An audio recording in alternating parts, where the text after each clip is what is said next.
Hello hello tout le monde, les gourmands et gourmandes de Tupperware, j'espère que vous allez bien. On se retrouve évidemment pour une vidéo recette, donc dans ma cuisine. Je vais aujourd'hui innover un petit peu puisque je vais tester une nouvelle recette pour le petit déjeuner. C'est une recette qui me vient de ma diététicienne, donc j'ai bien sûr eu son accord avant de publier cette vidéo avec sa recette. Donc je vous mettrai son Facebook ou son Instagram, son site internet, etc. en description. Donc c'est ma diététicienne depuis le mois de janvier. C'est une jeune femme vraiment très très agréable. Elle s'appelle Pauline Budinski et elle a un cabinet à Épinal, mais elle consulte également pour ceux qui ne sont pas dans les Vosges, et je sais qu'elle le fait beaucoup avec beaucoup de patientes. Elle consulte également en téléconsultation, donc à distance. Donc si jamais vous êtes intéressé, je vous invite vivement à parcourir son site internet avec plein de conseils, des articles, des recettes. Donc elle a également fait plusieurs livres de recettes. Donc la recette que je vais faire aujourd'hui en est tirée et c'est vraiment une très très belle personne. Donc voilà, je vous encourage vraiment à aller voir son site et à prendre contact avec elle si vous avez la moindre problématique liée à votre poids, à votre alimentation ou autre. C'est quelqu'un de très très à l'écoute et qui saura, je pense, trouver une solution à votre problème. Donc voilà pour la petite pub et surtout la provenance de la recette, puisque je ne la publierai pas bien sûr, donc sans son accord. Voilà, donc vous retrouverez tout ça en description et si jamais vous avez d'autres questions, n'hésitez pas à revenir vers moi en commentaire ou autre, je vous répondrai avec plaisir. Donc aujourd'hui je vais faire une recette assez rapide, comme d'habitude, hein. Vous savez bien que j'adore cuisiner, mais j'aime pas non plus forcément me casser la tête à cuisiner pendant des heures avec 15 000 ingrédients, ustensiles, etc. Je vais faire des barres de céréales pour le petit déjeuner. Donc j'avais envie de changer un petit peu le petit déjeuner, des fois je me lasse facilement, et là j'ai envie de tenter cette recette du coup de son e-book pour des petites barres de céréales sympas pour le matin. Alors pour ça je vais utiliser donc bien sûr des produits Tupperware, je vais allier le suivi diète à mes produits Tupperware, comme quoi on peut toujours faire des mélanges de tout. Je vais utiliser notre moule rectangle en fait en silicone pour disposer mes barres dedans, comme ça elles seront bien droites, elles seront à bonne hauteur et je pourrai ensuite les couper plus facilement. Donc mon four est en train de préchauffer à 180 degrés, j'ai sorti ma plaque du four comme d'habitude. Et puis on est parti. Alors dans sa recette, elle utilise une casserole. Moi je ne vais pas utiliser de casserole, je vais utiliser notre pichet micro-cook pour chauffer la compote, le miel et le sucre. Donc je vais prendre 90 g de compote sans sucre ajouté. Alors j'espère qu'en termes de dose, on sera bien puisque c'est des compotes individuelles. Je ne sais pas combien ça fera. Donc je pose mon pichet sur la balance et je vais voir ce que j'ai en termes de quantité.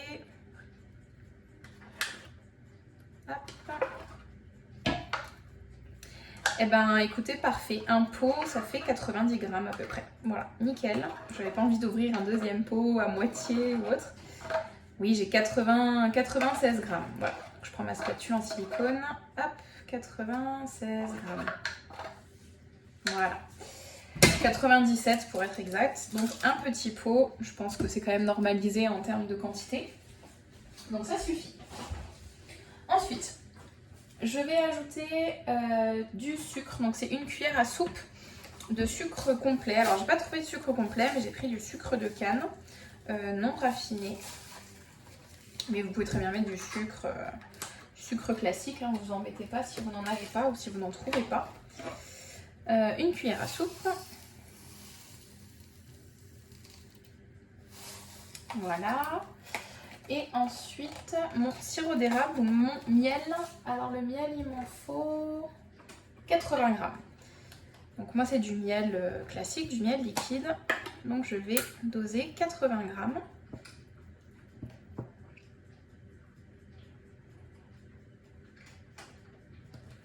Alors appuyer un petit moment, je pense.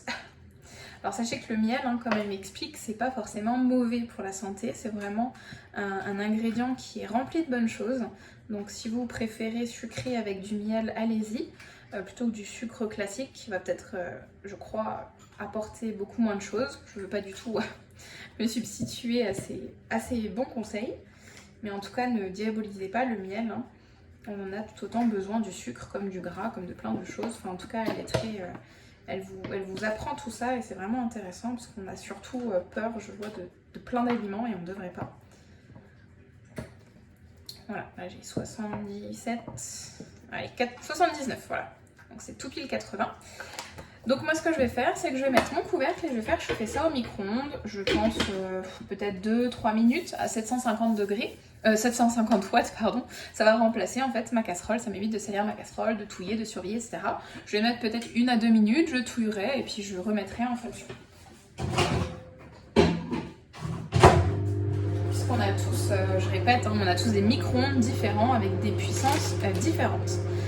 Ensuite, je vais mélanger dans mon saladier, donc je prends mon saladier tube, saladier, bol à pâtisserie, enfin il est multifonction. Je vais y mettre mes flocons d'avoine. Il m'en faut 150 grammes. Donc j'ai pris des flocons d'avoine nature, hein, classiques. Alors c'est des flocons d'avoine complets, puisque les aliments complets sont quand même aussi meilleurs pour la santé. Mais en même temps c'est les seuls que j'ai trouvés dans le magasin. Mais c'est des flocons d'avoine en tout cas. Alors 150 grammes. C'est parti. Moi je sais qu'à une époque je faisais mon granola maison, comme ça, avec des flocons d'avoine, du miel, etc. Que je mélangeais avec du fromage blanc, etc. C'est une bonne idée aussi pour vos petits déjeuners, pour vos collations l'après-midi, pour le petit goûter du matin. Là j'ai envie de changer, j'ai envie d'avoir des bonnes barres de céréales que je mettrai bien sûr dans mon petit tube pour emmener au boulot le matin. Donc mes flocons d'avoine, je vais ensuite ajouter, et c'est là que vous pouvez varier la recette, vraiment, donc n'hésitez pas à varier. Je vais mettre, alors dans la recette il y a 10 g de graines de chia, donc je vais en mettre 10 g. Ah non, ça c'est des graines de boulanger. Attendez. Alors excusez-moi, hein, j'avais pas pris les bonnes graines. Donc ça c'est les graines de chia. Je vais ouvrir mon micro-ondes, voir ce que donne ma préparation. Donc l'avantage du pichet, vous voyez, je le tiens ici, je me brûle pas, hein, impossible. Donc pour faire fondre votre beurre, votre chocolat, pour préparer vos béchamels, vos béarnaises, plein de sauces au micro-ondes, faire cuire des légumes, etc. Bref, il a plein de vertus. Je passe là-dessus, je vais pas vous expliquer ça maintenant. Donc je vous montre. Quand on l'ouvre, il faut toujours faire attention parce qu'il y a de la vapeur qui va sortir. Donc vous l'ouvrez vers l'extérieur, voilà. Comme ça, vous ne vous brûlez pas. Alors, je vais mélanger.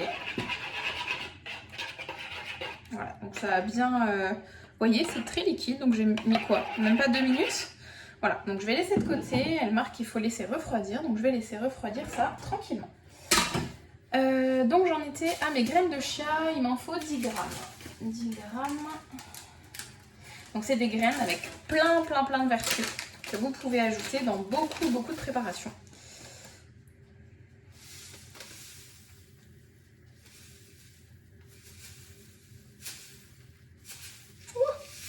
J'ai mis 13 grammes, voilà. Hop, c'est pas grave.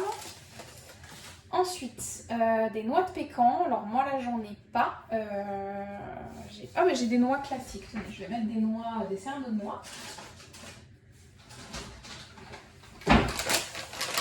Alors, des cerneaux de noix de pécan. Alors, il faut les concasser. Donc pour les concasser, vous vous doutez, j'espère, de l'outil que je vais utiliser. C'est notre Super Sonic Chopper Tall. Qui avec ses lames très puissantes va me concasser tous mes fruits secs sans aucune difficulté. Je vais le poser sur ma balance. Alors c'est 30 grammes de noix de pécan. Donc vous voyez, moi j'ai pas de noix de pécan, elle le précise bien dans sa recette. Vous pouvez alterner avec tous les oléagineux, tous les fruits secs, noix de coco, enfin vous pouvez vraiment varier cette recette. Hein. C'est une recette de base, vous ajoutez ce dont vous avez envie. Vous verrez que moi je vais changer quelques ingrédients. La preuve, j'ai pas de noix de pécan, je vais mettre des cerneaux de noix classiques. Alors 30 grammes. Après, si j'en ai moins, c'est pas grave. Si j'en ai plus, c'est pas grave non plus. Ah bah vous allez rire, j'en ai 31 grammes. Je vous promets, j'ai pas fait exprès. Pas du tout. Donc, 30 grammes de noix, 30 grammes de noisettes. Moi, j'adore les noisettes. Donc, c'est des noisettes là qui ont été achetées sans la peau. 30 grammes aussi. Oh là là, parfait. Allez, j'en rajoute une. Tac. Et ben moi, vous savez quoi, je vais rajouter également des amandes. Puisque j'aime bien les amandes, je vais rajouter 30 grammes d'amandes. Vous voyez, on peut rajouter ce dont on a envie. Faut pas vous formaliser sur des ingrédients fixés, figés, on n'est pas comme ça. Je vais ensuite mettre des chips de noix de coco. Alors que je vais déjà ouvrir parce qu'elles ne sont pas encore entamées.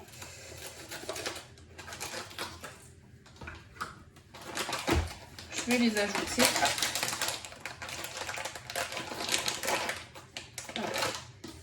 Si j'arrive pas à les ouvrir, ça n'est pas sorti.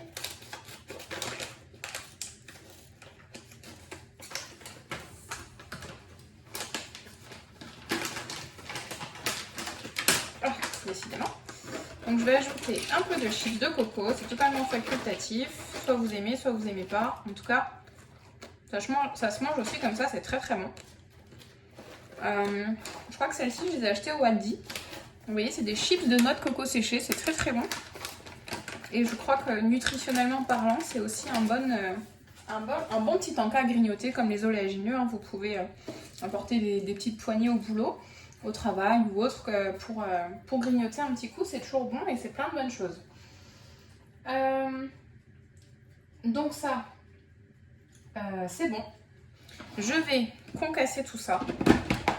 Donc je verrouille, je mets la main dessus, je tire 2-3 fois jusqu'à ce que j'ai obtenu la consistance que j'ai envie. Là je veux pas de la poudre, mais je veux pas non plus de trop gros morceaux, donc je vais concasser, je vais tirer la ficelle quelques fois pour avoir la texture que je veux.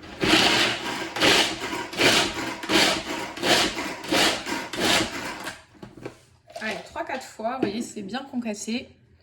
Moi, en tout cas, ça me convient. Il y a des gros bouts, il y en a des plus petits.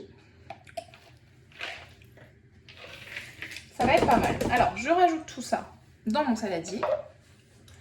Ensuite, on ajoute 20 g de pépites de chocolat. Encore une fois, c'est facultatif. Si vous n'en avez pas envie, vous ne les mettez pas. Si vous préférez mettre, elle suggère de remplacer par exemple par du cacao non sucré. Si vous avez envie d'avoir un petit côté chocolaté mais pas trop de sucre, vous pouvez y ajouter du cacao non sucré. C'est encore une fois vous qui voyez. Donc là je vais mettre 20 g. Parfait. Moi je vais en mettre un petit peu plus, voilà, sinon ça fait pas beaucoup. Vous voyez, on ajuste en fonction de nos goûts, nos envies. Ne vous focalisez pas, vous embêtez pas. Hein. Et le dernier ingrédient, si je ne me trompe pas, voilà, ce sont... Alors dans la recette initiale, ce sont des figues séchées en petits morceaux. Je n'en avais pas, mais par contre j'ai des abricots secs et j'adore ça. Donc je vais mettre des abricots secs. Alors il en faut 70 g en petits morceaux. Donc je vais faire la même chose, je vais les mettre dans mon supersonique. J'aurais pu les mettre avant.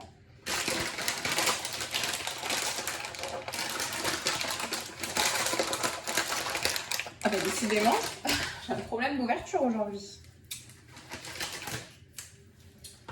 Donc 70 g. Après vous pouvez aussi les couper au couteau.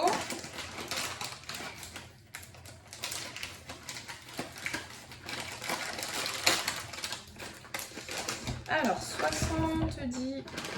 Là, ça fait pas beaucoup. Bon, bah, j'en ai mis 4, j'en ai pas mis beaucoup, j'en ai mis un peu plus. On est parti.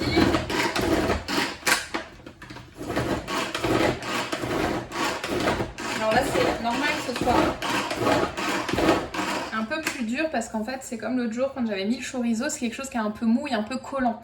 Donc ça va coller à la fois un petit peu aux parois et à la fois aux lames. Mais vous voyez le résultat, nickel, hein, ça c'est bien haché en petits morceaux, c'est parfait. Je vais transférer ça dans mon saladier, je vais récupérer ma spatule. Faites toujours très attention hein, quand vous raclez les lames. Il y en a qui le font comme ça pour être vraiment sûr de ne pas abîmer le silicone. C'est vous qui voyez, vous pouvez faire avec un couteau ou autre pour être sûr que vous ne l'abîmerez pas. Très dommage de couper sa spatule en silicone dans son supersonique. Donc j'y ajoute, vous voyez, mes abricots concassés. Je suis sûre que ça va être mais tellement bon, j'ai déjà envie d'en manger en fait. Calme-toi Mégane. Donc je mets ça. Et ce qu'il faut que je fasse maintenant...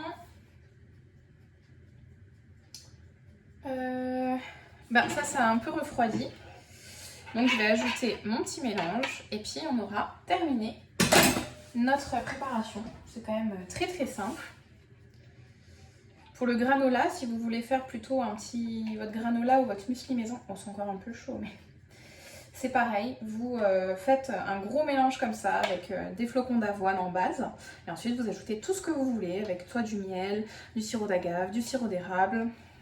D'ailleurs ma diététicienne a fait un très beau comparatif, elle compare en ce moment des aliments. On pense tous à tort que le sirop d'agave est un bon ingrédient. Et elle a fait un post en comparant le sirop d'agave et le sirop d'érable pour vous montrer que le sirop d'agave, on nous le vend comme un bon produit. Donc nous, en étant bons consommateurs, comment dire, un peu, on croit un peu ce qu'on voit et on ne fait pas toujours les recherches de notre côté. Et ben, on croit que c'est un bon produit, c'est comme ça qu'on nous l'a vendu. Et on l'achète en pensant que c'en est un bon. Et en fait, après étude, elle a fait un petit article sur son Instagram, elle fait beaucoup d'articles comme ça, et ben elle vous montre que au final, c'est pas du tout ce qu'on pense et qu'on se fait totalement avoir. On nous vend des choses et nous, on ne fait pas les recherches nécessaires. Donc en fait, le sirop d'agave n'est pas forcément un bon produit. Je dis, le sirop d'érable, il est largement préférable à plein de niveaux. Mais je vous laisserai, si j'ai attisé votre curiosité, je vous laisserai voir ça sur son site internet, sur son Instagram, pardon. C'est très très intéressant. Vraiment, ce sont de bons articles qui nous permettent un petit peu de voir où est-ce qu'on peut se tromper et de comprendre surtout pourquoi tel produit va être meilleur qu'un autre, nutritionnellement parlant, économiquement parlant, en termes de culture également. Elle fait vraiment des petites recherches et nous donne son avis. Elle marque de détective, je trouve ça très très rigolo. Enfin voilà, donc je vous invite vraiment à aller voir son blog, son site, etc. Et à prendre rendez-vous ou même la contacter. Moi avant de prendre rendez-vous, je l'ai contactée sur Messenger. Elle a répondu à mes questions voilà, très facilement et j'ai pris rendez-vous avec elle et j'en suis très très satisfaite. Voilà pour le petit aparté. Donc vous voyez, je mélange le tout pour que mon mélange liquide se mélange bien à mon mélange solide. Alors effectivement, j'ai vu après que sur la recette, elle conseille de rajouter les pépites de chocolat après, puisque comme mon mélange est un peu chaud, en fait mon chocolat a un petit peu fondu. Mais c'est pas grave, parce que ça va me faire, ça me fait des flocons d'avoine un peu au chocolat. Mais après, on peut rajouter les pépites à part pour qu'elles restent bien entières, qu'elles ne fondent pas, et pour les avoir du coup croustillantes dans les barres. Mais vous voyez, encore une fois, c'est pas grave quoi. Ne vous formalisez pas, c'est pas du tout important. C'est comme vous voulez. Et de toute façon, c'est en faisant des erreurs qu'on apprend et qu'on retient. Donc vous voyez, j'ai fini ma tambouille, hein. J'appelle ça vraiment une tambouille, parce que je pense que là, le terme est bien approprié. Je vais mettre tout ça dans mon moule. Je vais faire de la place. J'ai sorti ma plaque. Hop. Avant de remplir mon moule, je vais lui passer un petit coup sous l'eau froide. C'est ce que je vous conseille à chaque fois de faire afin d'avoir une meilleure répartition de la chaleur et une meilleure cuisson. Et je pense que voilà, le moule rectangle va être idéal pour préparer ces barres de céréales. Une fois que ce sera refroidi, on démoulera. Et on pourra couper nos barres de la taille, de l'épaisseur dont on a envie. C'est comme vous voulez. Alors, on est parti. Je vérifie dans la recette que je n'ai rien oublié, mais c'est tout bon. Et après, il faudra cuire 20 minutes. On les surveille toujours. Je dis de surveiller vos préparations dans votre four. Parce qu'elle n'a pas le même four que moi. Moi, j'ai pas le même four que vous. Donc vraiment, ne vous laissez pas surprendre et surveillez vos préparations. Donc il faut en fait que ce soit bien doré, que ce soit quand même grillé, mais pas trop, en fonction de ce que vous aimez. Pas que ça devienne cancérigène non plus. Mais voilà, il faut que ce soit un petit peu doré quand même. Alors je vais répartir tout ça. Vous voyez, je pense que c'est impeccable. Le moule, il a mais pile poil la bonne dimension et la bonne contenance pour ces barres de céréales. C'est vraiment incroyable.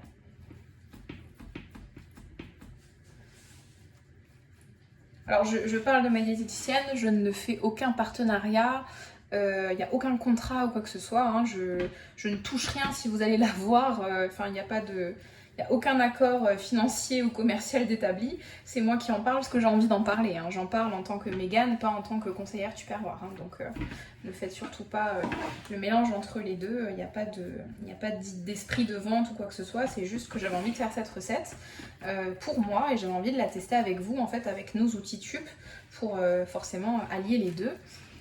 Puisqu'on voit que TUP, ça nous facilite quand même la vie sur beaucoup de choses. Voilà.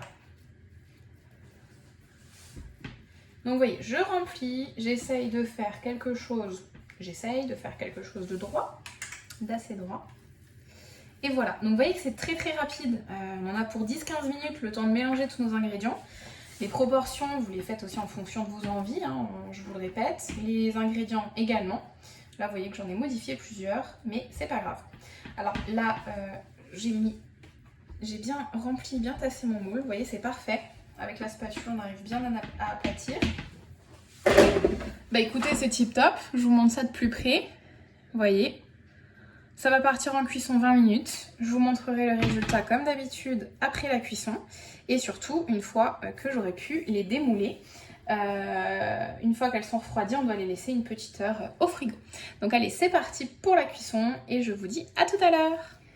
Alors on se retrouve une fois que mon moule est sorti du four. Je l'ai sorti du four, je les ai laissés refroidir un peu à l'extérieur et ensuite je les ai mises, normalement c'était 1 heure, je les ai mis à peu près une demi-heure au frigo, le temps de refroidir et de pouvoir les couper.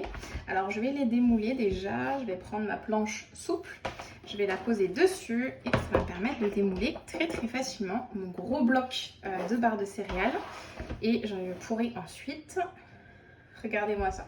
C'est parfait, je suis vraiment très contente. Donc vous voyez que la recette en fait, en termes de quantité, elle colle parfaitement au moule rectangle.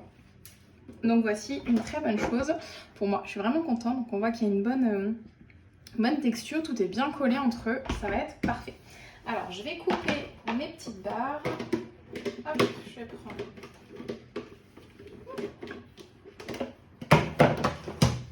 Je vais prendre un grand couteau, voilà comme ça, pour pouvoir les couper. Hop. Alors je vais déjà faire des longues tranches et ensuite je les couperai en deux. Donc, vous voyez que c'est quand même très simple de faire des barres de céréales maison. Si vous voulez un peu plus de gourmandise, vous pouvez pourquoi pas faire fondre du chocolat et les tremper ensuite d'un côté ou de l'autre pour enrober un petit peu chocolat blanc, chocolat au lait, enfin ce dont vous avez envie. Donc là je vais les couper encore en deux et ça me fera... Alors sur la recette, elle marquait une dizaine, après ça dépend le format. Là vous voyez que si je coupe en deux, ça m'en fait 2, 4, 6, 8, 10, 12, 14. Bon, après, je les ai fait peut-être petites, hein, peut-être qu'elle les avait coupées plus gros, je ne sais pas. Mais en tout cas, voilà le résultat. Je suis super contente, c'est tout bête, hein, mais c'est une bonne recette. Pourquoi acheter des choses industrielles bourrées dont on ne sait même pas quoi quand on peut faire les choses soi-même à la maison. Vous voyez, avec peu d'ingrédients, il n'y a pas besoin de savoir-faire, il n'y a pas besoin d'être pâtissier, d'être cuisinier, diplômé, etc. On peut tous faire de super choses. Aujourd'hui, avec Internet, on trouve plein de recettes, on trouve plein de tutos, plein de vidéos, plein d'astuces. Enfin, vraiment, ne vous arrêtez pas à une quelconque difficulté. Dites-vous que c'est accessible clairement à tout le monde. Alors, pour conserver mes barres de céréales, je vais bien sûr les mettre dans une boîte. Je vais les mettre là dans mes boîtes. Ce sont mes boîtes arabesques pop que je trouve tout simplement magnifiques. Alors, elles ne sont pas à la vente actuellement, mais on sait très bien que chez nous, ça va, ça vient, ça s'en va et ça revient. Donc, elles sont très bien susceptibles de ressortir prochainement. Donc, je vais les mettre dedans. Hop, et j'aurai de quoi conserver mes barres de céréales. Vous voyez, je vais vous montrer quand même. Hop. Voilà, ma petite barre de céréales. Tip top. Je suis hyper contente. Là, je vais laisser le couvercle. Vous voyez, celle-là, je l'ai faite un peu plus grosse. On aurait pu encore peut-être la couper en deux. Là, je vais laisser le couvercle. Je vais pas mettre le couvercle, histoire qu'elle refroidisse encore, parce qu'elles sont un tout petit peu tièdes. Mais je suis sûre que c'est... Je vais goûter, le petit bout il est tombé, je suis obligée de le goûter.